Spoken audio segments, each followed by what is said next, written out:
Ethical Perspectives on the News is produced by the Interreligious Council of Lynn County, which is solely responsible for its content. The views and opinions expressed on this program do not necessarily reflect those of the staff and management of KCRG TV9. Good morning and welcome to Ethical Perspectives on the News. This morning I'm your moderator, Karl Cassell. And I'm so glad that you joined us, and we will be dealing with a topic today that I hope will bring awareness to something that is often ignored in our community.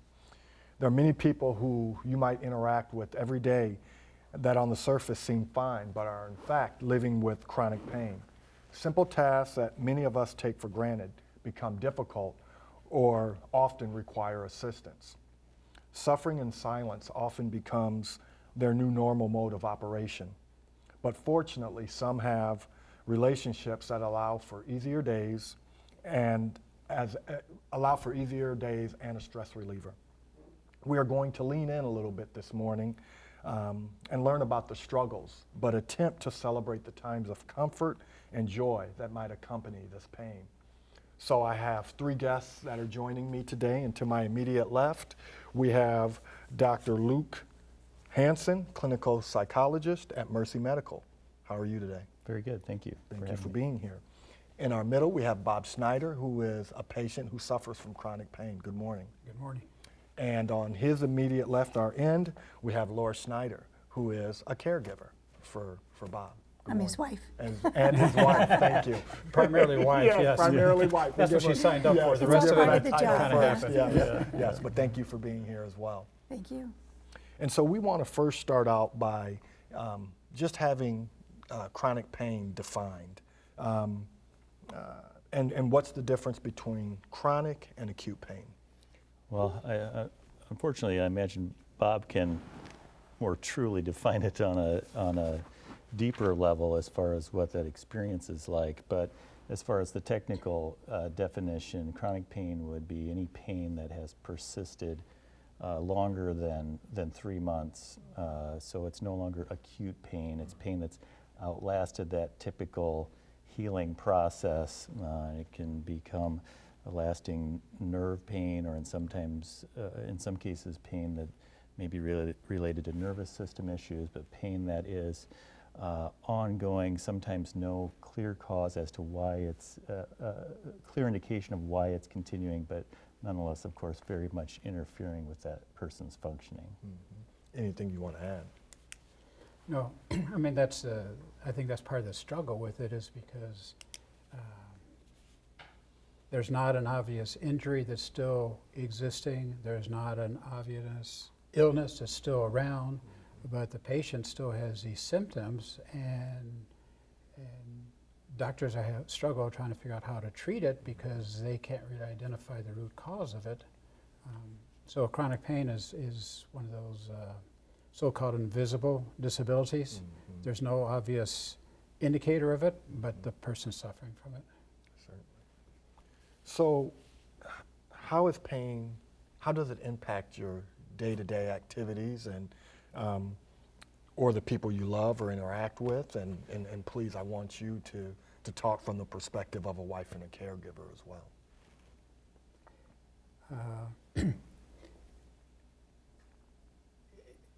It's hard to say how it impacts. It's more of, for example, if you get a cut on your finger, suddenly you realize how much you use your hands. You're grabbing a steering wheel, you're picking up a coffee cup, you're writing, you're typing, whatever you're doing.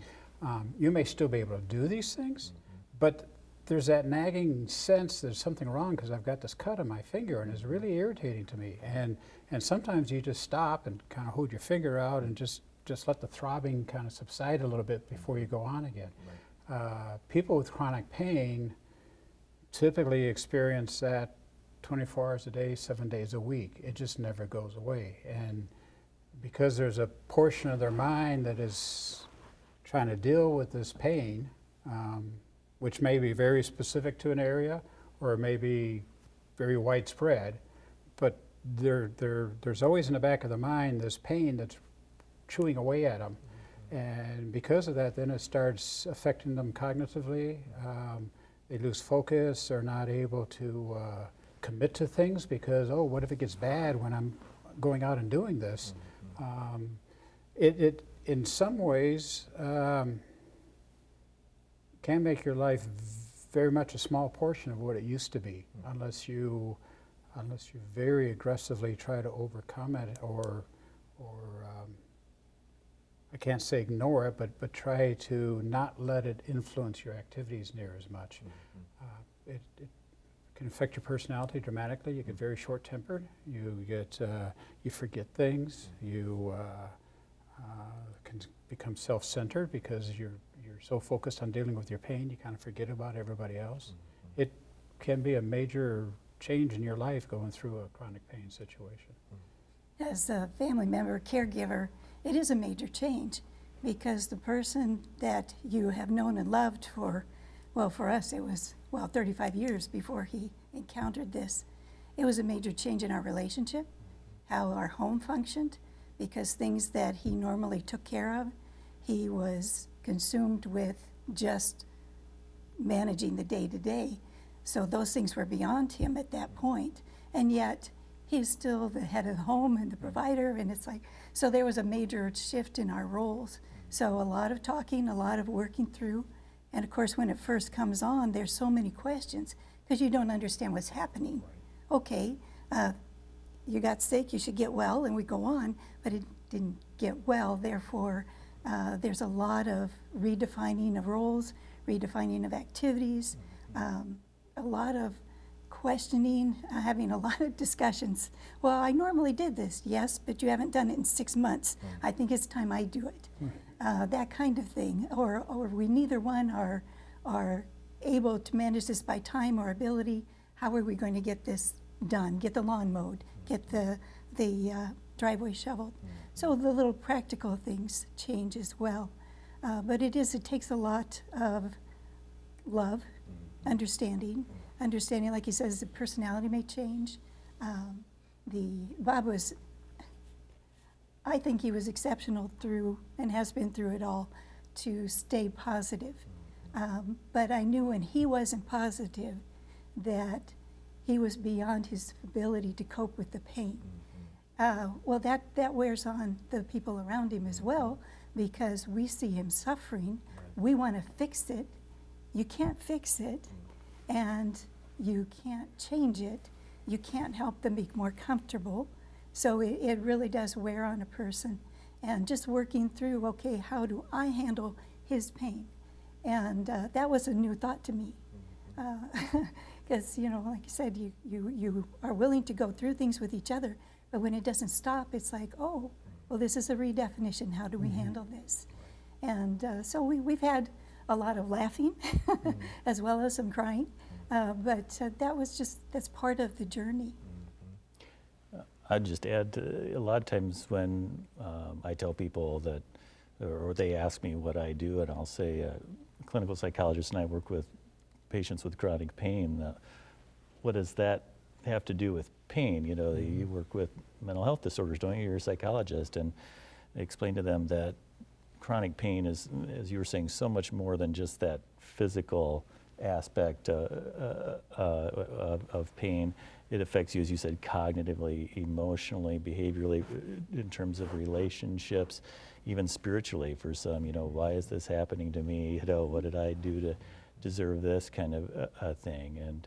And so, but I also like to make it very clear to others and to the chronic pain patient that because I'm a psychologist does not at all mean that we're implying that chronic pain is psychological. It affects a person psychologically, and pain, certain types of pain can have an impact on the nervous system, and there are interventions we can use to help soothe that nervous system, but that pain is very much a real physical experience that people are having. Well, there's a struggle on that because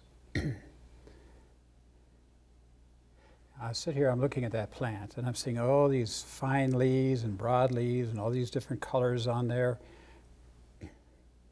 That's perceptions that my mind is translating what's being seen by my eyes. My eyes aren't, it's not like a TV camera which is transmitting something that can be quickly reassembled into an image on there. My eyes have had to learn, my brain's had to understand how to put this together to describe that, which is why no two people see things the same way, because each one of our brains have learned how to do that differently. Pain's kind of the same way. There's sensations coming from different parts of the body that the mind is interpreting, and so no two people feel pain the same way. Yeah, it's essentially it's all in the mind. The brain's the thing that's determining that this is pain, right. But it doesn't mean that you can just easily turn it off and say, hey, brain, this isn't pain anymore. No more than I can look at that and say, hey, that isn't primarily green anymore, that's yellow. I mean, that doesn't work that way. And that's, I think, a lot of the struggle that people with any kind of a chronic illness go through. They'll have perhaps well-meaning people around them saying, well, you can get over it, or you can just ignore it, or it's going to go away, or it's all in your head, there's nothing really there that's wrong with you. That's why I call it an invisible disability, is because they really don't understand, they don't get it. So what are some of the stigmas that someone living with chronic pain might have to deal with from others in their approach to them, not totally understanding what you're enduring? A lot of people with chronic pain, and I think with other chronic illnesses, have a fear of committing because they just don't know if they're going to be physically up to doing something. You know, this date, this time, this location, we're going to go out and have fun. Well, that date, that time comes, and there's no way I'm going to get to that location, and I hurt so much there's no way I'm going to have fun. Or I do go to things, and I'm not feeling so good, so I'd rather just kind of sit in a corner and observe, but not necessarily be fully participating. Maybe my mind's just not working good at all that day. And people keep saying, oh, come on, you got to join the party, you got to be a part of this. I mean, there's I think a lot of people struggling with chronic illness end up becoming introverts. And suddenly you're living in a world that's full of extroverts and you're not, and so there's all kinds of issues of not being able to interrelate the way you should. And when people don't understand that, then they start saying, oh, antisocial or unreliable or doesn't really do anything besides sit around home eating. You know, I mean, it's just, you can extrapolate that to lots of different things. As a caregiver, that was something that really affected us because we're both fairly active people, and I'm more of a people person, so I have more engagements with individuals. But I found that I had to alter my schedule because, one, it left him home a lot by himself, which I didn't like. He encouraged me to go anyway.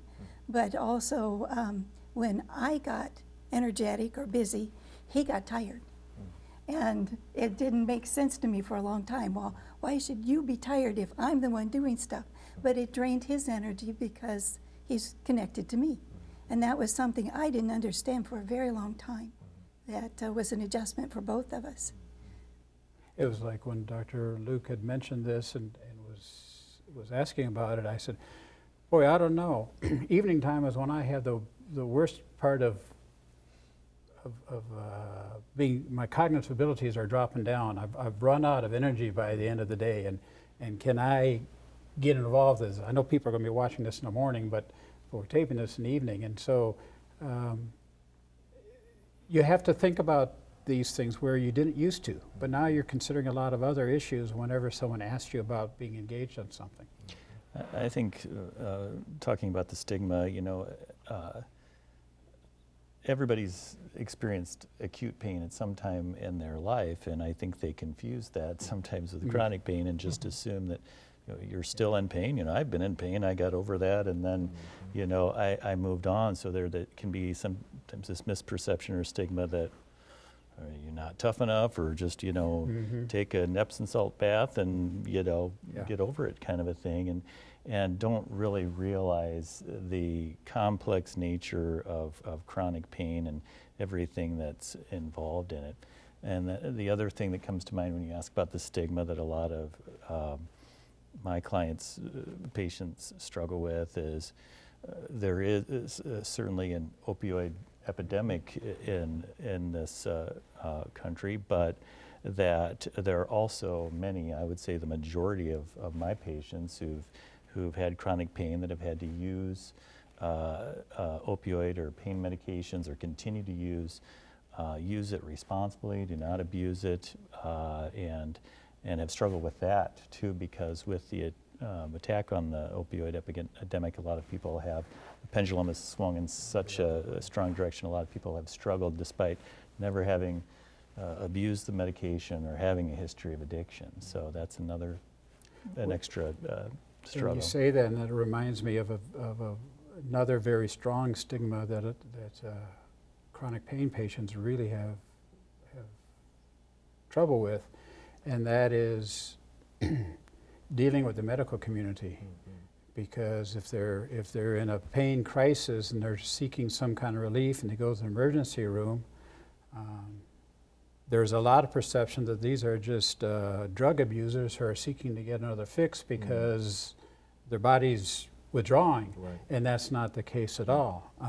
There's also concerns that many doctors for quite some time have said, okay, we'll put you on an opioid or a very strong controlled substance, but we'll make you sign a pain contract so that you don't abuse this, so you don't take more than what you should, or take other kinds of medications. And you go into an emergency room and they ask if you have a pain contract, and you say yes, their immediate reaction is, oh, an abuser. And so the medical community itself has a lot of trouble and tends to have, I think, a negative bias toward chronic pain patients, assuming that they're not necessarily in pain, they're just out seeking another dose of some drug. Interesting. Wow. And we know of people who've gone in for surgeries, chronic pain people, more often than not, they suffer from a condition called sensitization, where they're even more sensitive to pain than what most people are. So they go through a surgery, they're liable to need more medication for a longer period of time to recover, and yet sometimes being chronic pain patient works against them, because then they'll say, oh, gosh, we don't want you to get addicted on this stuff, or we don't want to have you get overdose, we're even going to give you less than what you should, or we're only going to keep you for a few days on the medication. And if you call back and say that you're suffering, well, that's too bad. You got what the normal person gets, that's all we're going to give you. So there's a huge stigma against chronic pain patients in most parts of the medical community. So are there pain management techniques that you found are effective outside of the medications? How do you manage it? Are there techniques to manage the pain? Well, that's obviously one of the things that a lot of patients end up being referred to me for. And again, pain becomes so much more than that physical hurt. So we may discuss things ranging from advocating for oneself in the healthcare community, or how do I ask for support, cope with how this is affecting relationships. But as far as learning to try to cope with the pain itself, there are different techniques, relaxation, mindfulness, meditation. I mentioned earlier strategies for soothing that nervous system that can, for lack of a better way to put it, sometimes wires can get crossed and can interpret pain on this very amplified level. And so these relaxation techniques, meditation, and distraction techniques help to soothe that nervous system, and ideally over time perhaps help that nervous system be less reactive to pain. It certainly is not something that we're saying is, instead of medication if that's needed, or other interventions, but it can definitely be a big part of how one learns to manage or cope with pain. And Bob, I think you've had some success with some of those things. Before I continue on the answer, let me ask you a question real quick. Mm-hmm. How much of what you described is covered by insurance?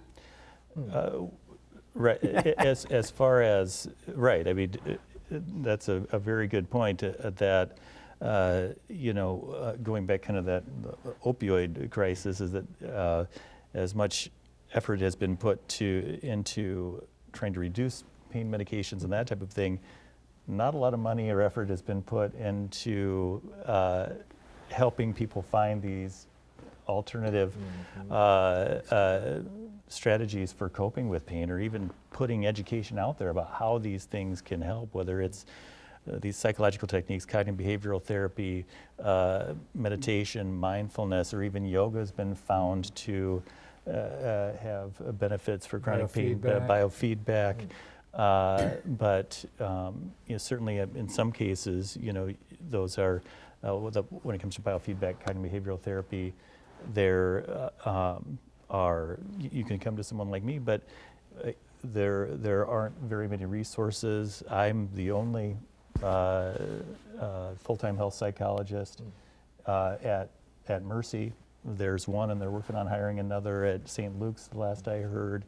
Well, whereas we have countless surgeons and anesthesiologists and other providers trying to address pain from these other avenues. So there's a lack of resources when it comes to different alternatives for managing pain, and then what is out there oftentimes isn't covered by insurance, as Bob's pointing out.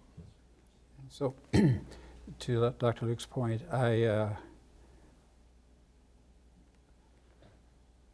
I've got an autoimmune disease which is attacking my nerves, and it was essentially short-circuiting. So it left me with neuropathy pain, a lot of pain in my hands and my feet, such that I ended up having to stop work. I went on disability because I just couldn't hardly touch. You see me fidgeting a lot here because I hurt so much. I keep trying to find a comfortable position, and it lasts for a few minutes, and I got to move again.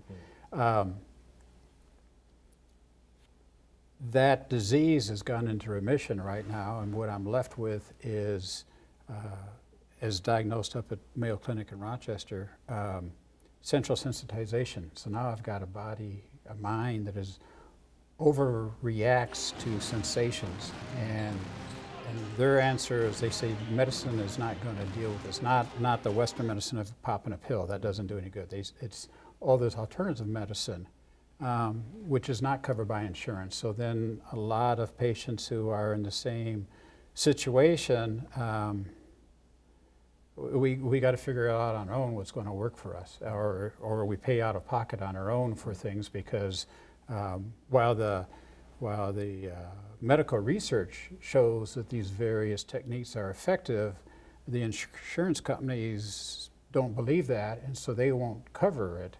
Wow. So that's another stigma that chronic pain patients have to deal with, is things that through research have shown to be effective. The insurance company doesn't believe that and won't cover. At the same time, we were looking at an article a few months ago. It was a research done how well doctors comply with the FDA recommendations for the pain medications they prescribe. And something like 3% of the medications they prescribe are actually what is recommended by the FDA. Otherwise, they're way off book as far as what they prescribe versus what this is actually supposed to be dealing with. So there's a real struggle that protocols that should be used to help treat people with chronic pain are not being followed by a lot of the medical community. And when one thing doesn't work and the second thing doesn't work, the doctor's kind of tired of dealing with the patient at that point. There are some doctors who'll keep working with you until they find a solution, but a lot of them are just, they don't want you to keep coming back with the same complaint over and over again. I don't know what it implies, but obviously the doctor's not able to do the right job, or so they think, because you keep coming back for your condition, and this should be fixed by now. So how do caregivers not suffer burnout and fatigue? And what do you do as a caregiver, as a wife, for release? I don't know if that has anything. First of all, remember that I love this The person. monitor is. And that is a focal point. Yeah, So I choose every day to love him. And In spite of me. in spite of you, and he chooses the same. Have a good support system. I have wonderful friends, good family, people that I know I can call on, that if there's a problem, they will be there for me. Make sure that I find ways to relax myself, find times, honestly, to step away. And we have made that work to where I'll go for a weekend with a girlfriend and come back. I'll go hiking and come back.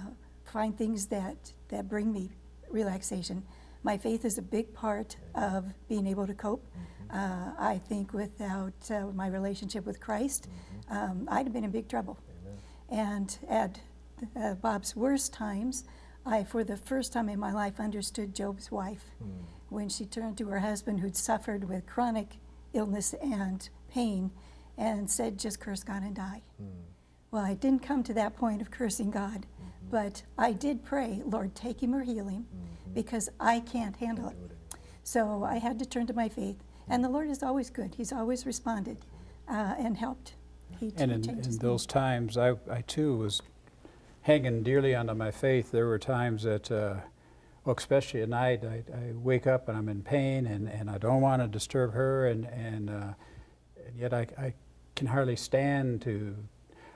I used to have something at the foot of my bed to keep the covers off my feet because my feet hurt so much to have anything touch them. I couldn't. It's called a bed cradle, and it's a common device, but I couldn't stand to have anything touching my legs. And there are a lot of times all I could do is just lay there and recite the Jesus Prayer or the Apostles' Creed or something like that, just to keep focus on something and seek some kind of relief from this. If I thought that the pain and what I was going through is all that there was to life, I'm not sure I would have continued on with life. But I know there's a lot more to it, so I hung on. And after it's been about a 10-year journey. About 2 years ago is when Mayo said I was in remission, and it's taken that long to get to the point where I can re-engage with society closer to a normal level. It's just been a real slow recovery process. As a caregiver, that's important because his relationship, of course, affects mine. And when his pain affects our relationship, for me not to take it personally. Right. To understand that this is the pain, not the person. Right. Wow. Well, I appreciate you sharing your story, you sharing the work that you do, and most importantly, you sharing what you have to endure and the work that you're putting into caring for your husband in this state. For you who watched this episode this morning, pay attention to those around you. You have no clue what other people are going through, but it's important that we bring awareness to this topic. And with that, we just say good morning and thank you guys for being here. Thank you.